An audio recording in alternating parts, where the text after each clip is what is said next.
Audio Jungle.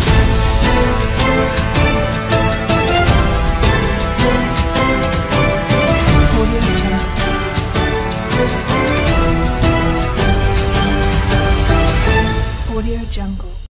जी, मेरा नाम अभिजीत सिंह है। किस प्रकार के धरना प्रदर्शन है? जी, यहाँ पे क्लासेस जो हैं 2 महीने पहले अभी ख़त्म हुई हैं, थर्ड सेमेस्टर की, और अभी जस्ट उसके 2 महीने बाद इन्होंने अगले सेमेस्टर की एग्ज़ाम्स रख दी। जिन 2 महीनों में आपका बसंत पंचमी, आपका cricket tournament, inter faculty tournament, football tournament, तमाम तरीके के फैकल्टी में इवेंट्स हुए हैं जिसमें कि छात्र बहुत व्यस्त थे। और 2 महीनों में आपको पता है कि यूजीसी गाइडलाइन द्वारा कम से कम आपका 4 से 5 महीनों में अगर आप ख़त्म करते हैं, मैक्सिमम 6 आपका जाना चाहिए, उसके अंदर में आप ख़त्म करते हो ठीक, और मिनिमम आपका 4 से 5 महीने सिलेबस आपका चलना चाहिए। ये लोग 2 महीने में पिछले 2 सालों से सिलेबस ख़त्म कर रहे हैं। इसके पहले भी जो दिन थे, इस समय जो दिन हैं, दोनों लोग 2-2 महीने में सिलेबस ख़त्म कर रहे हैं और छात्रों को मजबूर कर रहे हैं कि आप लोग एग्ज़ाम दीजिए। अगर आप लोगों ने इसका विरोध किया, मैं केवल डीन सर को इस बारे में नहीं बोल रहा हूँ, इस संकाय के सारे अध्यापक वो क्लासेस में जा कर के छात्रों को धमका रहे हैं कि अगर आप लोगों ने इसका विरोध किया कि हमारे कोर्स नहीं कंप्लीट हुए हैं, हमारी क्लासेस नहीं चली हैं, तो आपका बैक लगा दिया जाएगा, आपको एग्ज़ाम से रोक दिया जाएगा, आपका एडमिट कार्ड नहीं दिया जाएगा। देखिए, मैं भी इस फैकल्टी के, इस विश्वविद्यालय प्रशासन से काफ़ी प्रताड़ित हूँ। मुझे भी तमाम कोशिशें की गई प्रताड़ित करने की, मेरा मनोबल तोड़ने के लिए, मगर आज मैं यहाँ अपने छात्रों के लिए, अपने भाइयों के लिए यहाँ खड़ा हूँ।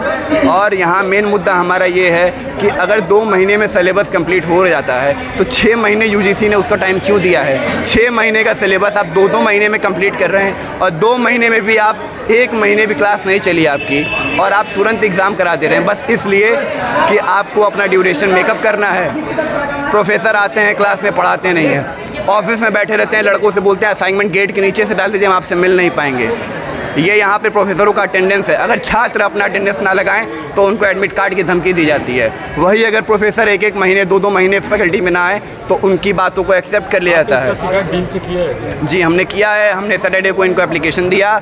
उन्होंने हमसे सीधा यही बात बोली कि जो लड़के परीक्षा टलवाना चाहते हैं, मैं उनका नाम वाइस चांसलर को दे दूंगा। अब वाइस चांसलर उनसे अपना समझेंगे, मैं इस मामले में कुछ नहीं बोल सकता। अगर आप इस फैकल्टी के प्रधानाध्यापक हो करके आप इस मुद्दे को नहीं समझेंगे तो हम किसके पास जाएं?